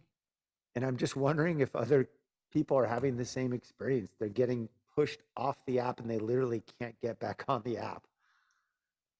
Yeah, what we have found is that when a user navigates outside the app, the person will need to close the app and restart again. Okay. In either event, that's not the right outcome. We'll emphasize that with our vendor for near-term action. Yeah, I appreciate it because, it's happened to me 2 or 3 times. I'm guessing it's happening to other people as they're surfing in the app. And anyway, thank you. Appreciate that. I know there's a much longer conversation to have about abandoned vehicles that we'll have in a few weeks because I know every council member is concerned on this one. And I appreciate that there are changes coming that are going to require folks to check a box so it's very clear that we're communicating to people about what conditions will essentially, the predicate conditions for actually towing a vehicle. I can't help but think in terms of user experience, it would be really helpful if we would level set expectations with a sentence at the very beginning. I mean, I read through all the bullet points of what comprises an abandoned vehicle. And bluntly, I don't think most users are going to read through all that. They really just want to take the photo, record the address, and hope somebody does something about it. And I think it would be much better to at least, I mean, while that information is good and keep it in there, they have something in bold that says, we will not tow vehicles if they're occupied. We will not tow operable vehicles if they're not creating blight. Something really clear so people have expectations that are level set to what service we're actually going to provide. I think that would be very helpful as you're thinking about user experience, just to throw out one suggestion. And I know there's a lot of other issues. I happen to think among them, the fact that we have 6 different departments involved in the abandoned vehicle process. I think that's, we'll return to that, but I just think that's something, you know, we'll have to, we need to ensure there's more alignment of accountability, I think. That there were some general concerns I just had about looking at the quarterly results. In 3 of the categories, potholes, street lights, and garbage collection, we've actually seen some regression. Can you help us understand what happened in the last quarter? Why we're seeing declining performance in the last quarter? Actually, if we can bring up the slides. You're talking about the fluctuation you see on those services. Yeah, if we go to slides, I think you'll see it in slides 6, 7, and 8. I know it's only a happy world where those green bars continue to go up and to the right, but since that's our goal. So this is potholes. Right, that's potholes, and then missed collection service, which is slide 8, and then on slide 7, you'll have streetlight outages. So all 3 of those services, we're seeing some regression in the last quarter. And I know you've shown 4 services, so I'm reluctant to say 3 out of 4 shows a pattern, but it is a concern. Yeah, I think we will need to deep dive into the metrics. Okay. Major Ricardo. Overall, we certainly saw the improvement in the last 4 quarters, but finding out maybe by reading through the surveys about what made those to decrease will provide a better picture about the reason behind. Okay. And I would also just point you to slide 14 as well, as long as we're talking about the last quarter. I am just concerned about the number of users declining, including users from underrepresented communities. I understand complaints or actual reports, service requests are up and down, and maybe are a bit up in the last few quarters, but we have fewer and fewer people using the app. This is Germán Sedano, Product Manager. What we see is that normally there is an uptick in the month of summer. That's what you can see there. Okay. Once the summer passes, we can normally see, and again, showing a maybe 2-3 years graphic can be interpreted better. But that's something that we have seen in the past. And if I can add 2 things, Mayor, Rob Lloyd, Deputy City Manager. So we did insert a couple of these metrics as part of ITD's performance measures in the budget and in the audit report. Part of that is retaining the user base. If we do a good job and we fulfill, we should see them stay, and we should see people add on top. So that's now something we're going to try to hold ourselves accountable for. And then on the others, there is some seasonality, and we've also had some staffing limitations in some areas where we've directly linked some of those. Council has supported, like in abandoned vehicles, with the pay action. We're working with police on accelerating backgrounding. But for some of the teams, just in their defense, they have run into some staffing issues. Right. So we're addressing those separately. But long term, you're right. We saw the same trend. So that's the conversations we're having now, is how do we keep that arc pointed in the right direction? Yeah. Okay. Again, I'm not looking to blame. I'm just trying to understand and trying to understand if we understand. um, and so I look forward to hearing more and learning more. I do appreciate all the cross-department collaboration that's necessary to make this work. That's really, really hard, I know. And so thank you, Rob, and thank you, everybody, for all your hard work across the many silos we have in our city. This stuff isn't easy, and it's even harder when everybody's racing around trying to meet the objectives of their own department at the same time that they're chipping in to try to help us in this citywide effort. And then just finally, Chief Gobson, in response to the question of Councilmember Cohen, all the data we think we'll have in terms of outcomes, citations and things like that, that's going to the Neighborhood Services Committee? FizFiz. Okay, so that's the same meeting. Got it. All right, wonderful. I look forward to hearing more. Thank you all. Great, thanks, Mayor. I also had wanted to talk about user base and app adoption. So we are advertising an app, a website, and the phone number. But when I use the app, I get kicked to a mobile web version of the app. Is that correct? And so my assumption is that we no longer have a proper mobile app with push notifications. Is that accurate? That is correct, yes.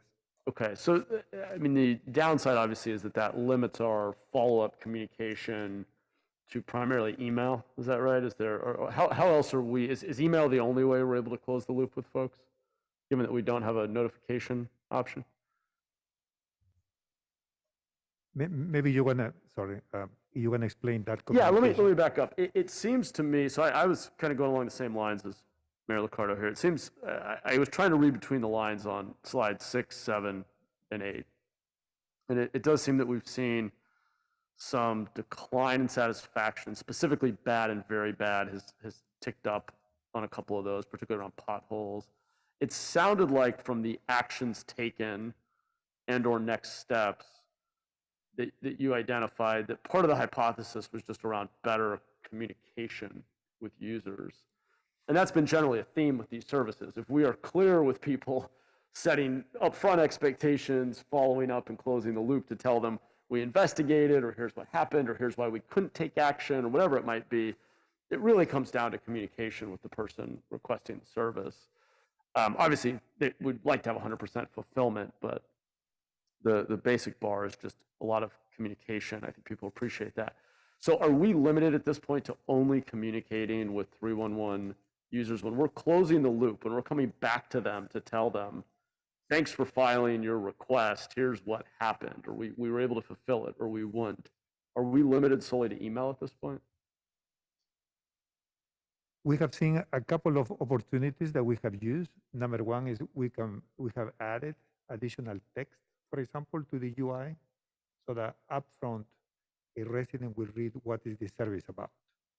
That was even before it reports a ticket. Ramona, I think on the follow-up, the answer is yes. So our main channel is when we update someone on a case, it is by email rather than in-app alert or anything like that. So I think it would be, if you're not already doing this, you probably are, but it might be helpful to also surface it in this report when this comes back to committee. I think it would be helpful to understand our communication channels and their performance. Are we getting inbox delivery? What kind of open rates are we getting?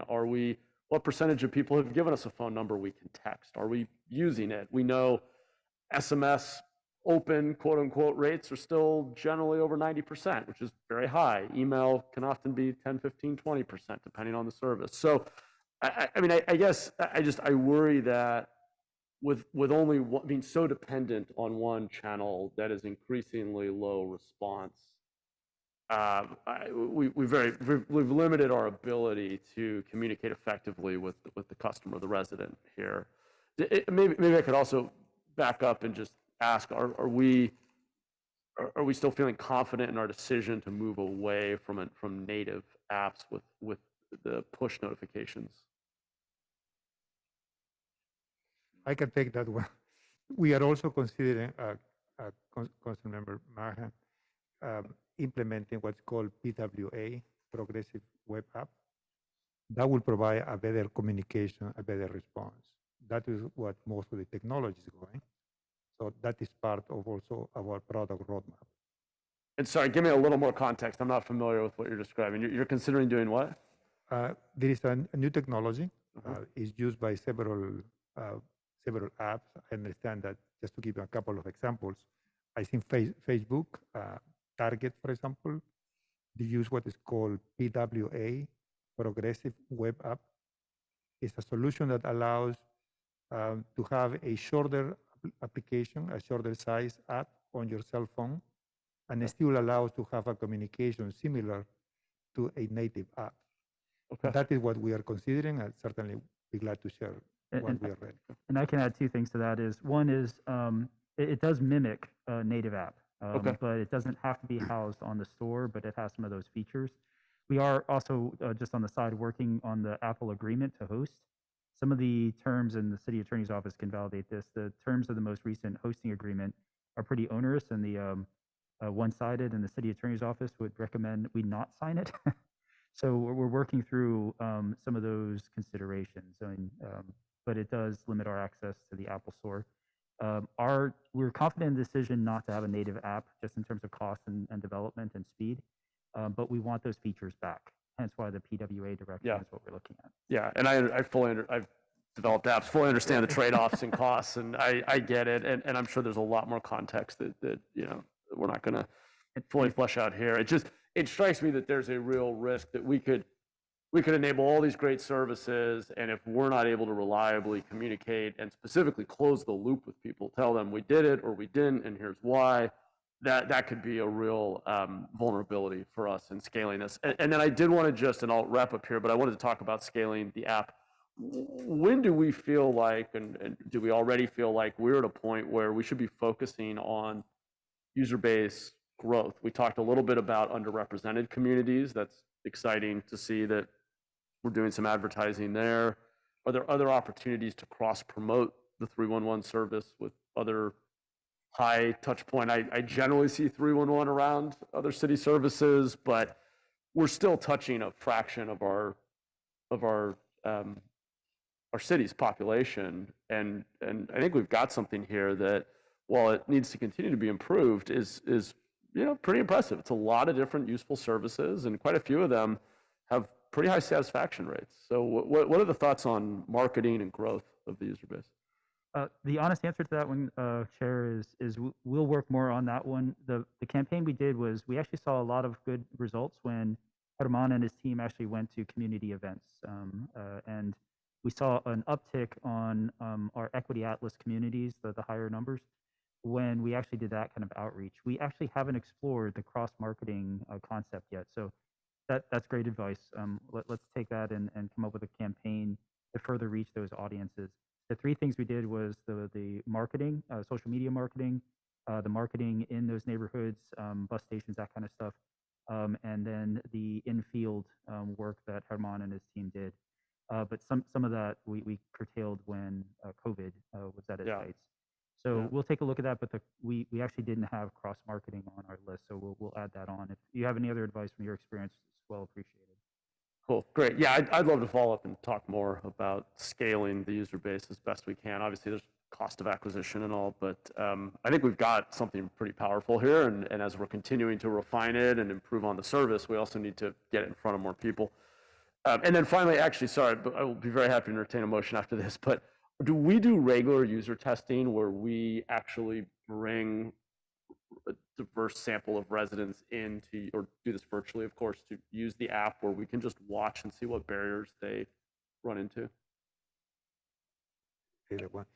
Yes, our testing has involved more residents than before. So now we reach out to communities, we have volunteers. The last testing event that we had with our user experience analyst, we had a number of 35 volunteers, residents who decided to join us in testing. So the answer is yes. Okay, but we will also include in that seeing a first-time user try to sign up for the first time, use a service for the first time without any guidance, without any intervention, and just watch to see what happens? Exactly. Okay, good. Yeah, I think that's can be quite enlightening because like the mayor, I like the app and I use it fairly often, but I've also run into issues of getting logged out or getting lost. And I think there are some ongoing usability issues we should be focusing on. Actually, Chair, I was just talking with Trading Whispers with Khaled. Let's look at creating a formal program because we do it at the launch, but we don't do it on an ongoing basis or when we do updates. Right. And the fresh new user, we don't get a lot of that feedback. We depend a lot on our power users and people who are quite experienced with it. So I think you're identifying some gaps that we should put a formal program together and put some dollars behind engaging people. Molly, who spoke earlier, has pushed us and advocated for us to do that as well for the accessibility piece, but to actually have some kind of routine and reified structure on how we get that feedback. So let's take that one. Sounds good. Wonderful. I don't see any additional speakers. If there aren't, do we have a motion to accept the report? Second. Great. I think we can vote. Liccardo, Jones, Aye. Foley, Aye. Cohen, Aye. and Mann. Aye. All right. Thank you all. Appreciate the report. I believe we're on to open forum. There are currently no hands up for, Blair Beekman. All right, Blair Beekman here. Thanks for the meeting. And what I've been learning from attending in this past month of July, City Council meetings of Oakland, Berkeley, and the City of San Diego, there are important new questions of cross-state data collection with abortion issues, the growing use of data collection from electronic billboards, and with the new law enforcement campaigns and its continual specialized law enforcement and commercial data collection from signal lights and street lights and ALPRs. It seems we are again at a time to that easy to understand civil protection safeguards, guidelines, and public oversight for everyday people has to be better considered and put into place around commercial and law enforcement data collection again. The commercial private sector with data collection in this country in the past few years has worked hard to circumvent and avoid an incredibly open-minded, decent-minded, easy to understand and accessible set of civil protections and legal guidelines for everyday persons that has been developing from around the world in the past decade. As there are important new questions of cross-state data collection, this speaks to the ideas of our better ideals and that good-natured full society effort and agreements in how to build a more responsible, better organized future based on goodwill in our better persons can be a good way to talk about the term regulations in the future of technology, surveillance, and data collection. Thanks for the meeting today. Good luck to how we can all, talk to the people and have dialogue with the UC regents around the people parks issues at this time, people's park issues. Boy, they shouldn't close that park, and let's hope we can develop a good dialogue for that area. And in this month of August, there's a real chance we can develop ideas of peace for the Ukraine area. All sides can go to the negotiation table. I hope the U.S. doesn't ruin it and really contributes to ideas of peace we all know and want to work towards. Thank you. Molly?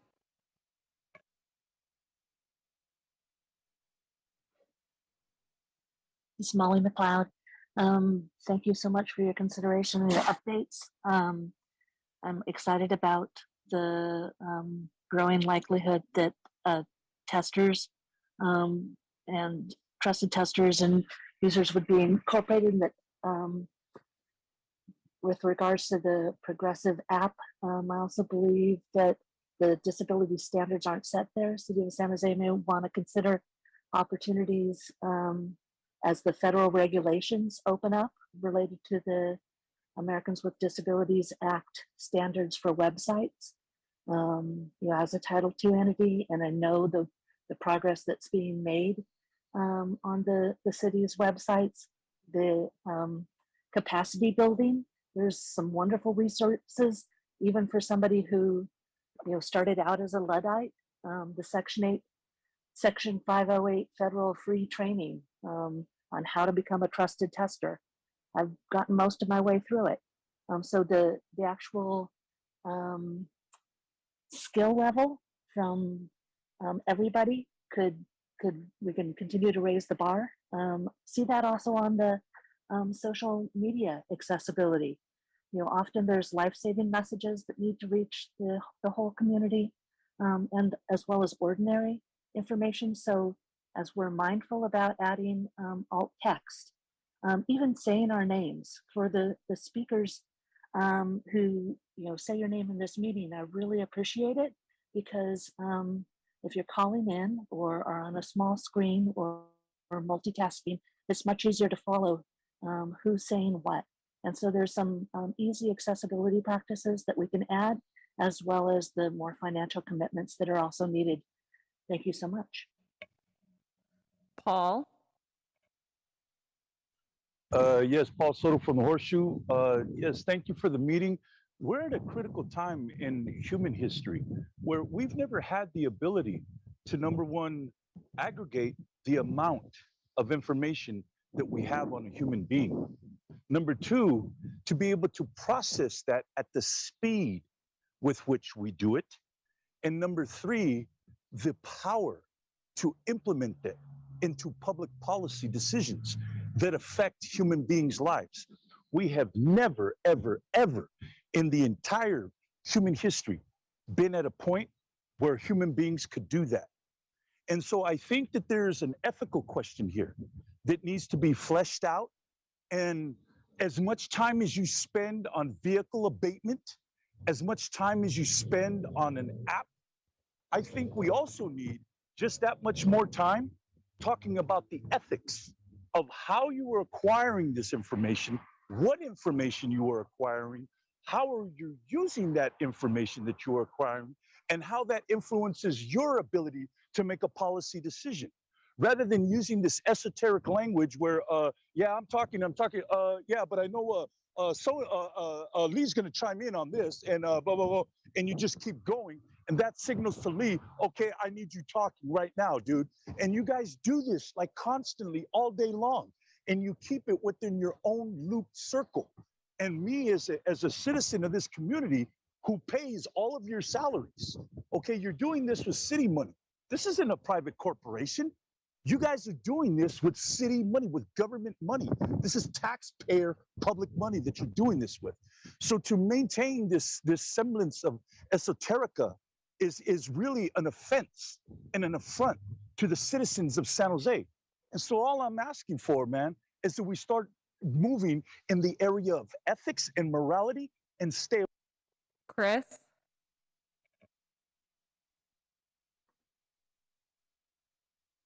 Hello, can you hear me? Yes. Yes, I'd like to kind of follow up on what Mr. Soto said in that, you know, these, the San Jose app, reporting, delivery of municipal services, this all affects everyday residents, and the lack of municipal service delivery, you know, it affects our lives. And I'm hoping that, you know, Mr. Lloyd and Mr. Sedano, anybody else at City Hall will work with our neighborhood association to try to better the app, think about how municipal services are delivered or are not delivered, and how they impact the daily lives of citizens as well as businesses. And, you know, we can do better. We can make sure that the 311 app in its other new choices will include, you know, illegally parked vehicles. That's been a big problem in our neighborhood that could be relatively easily addressed. And if the 311 app includes that option, and that option is acted upon, enforcement is granted, then that could help eliminate a lot of the city problems. So I look forward to working, hopefully, with Mr. Lloyd and Mr. Sedano on making some of these needed improvements. Thank you very much. Back to the committee. Great, thanks everybody. We are adjourned.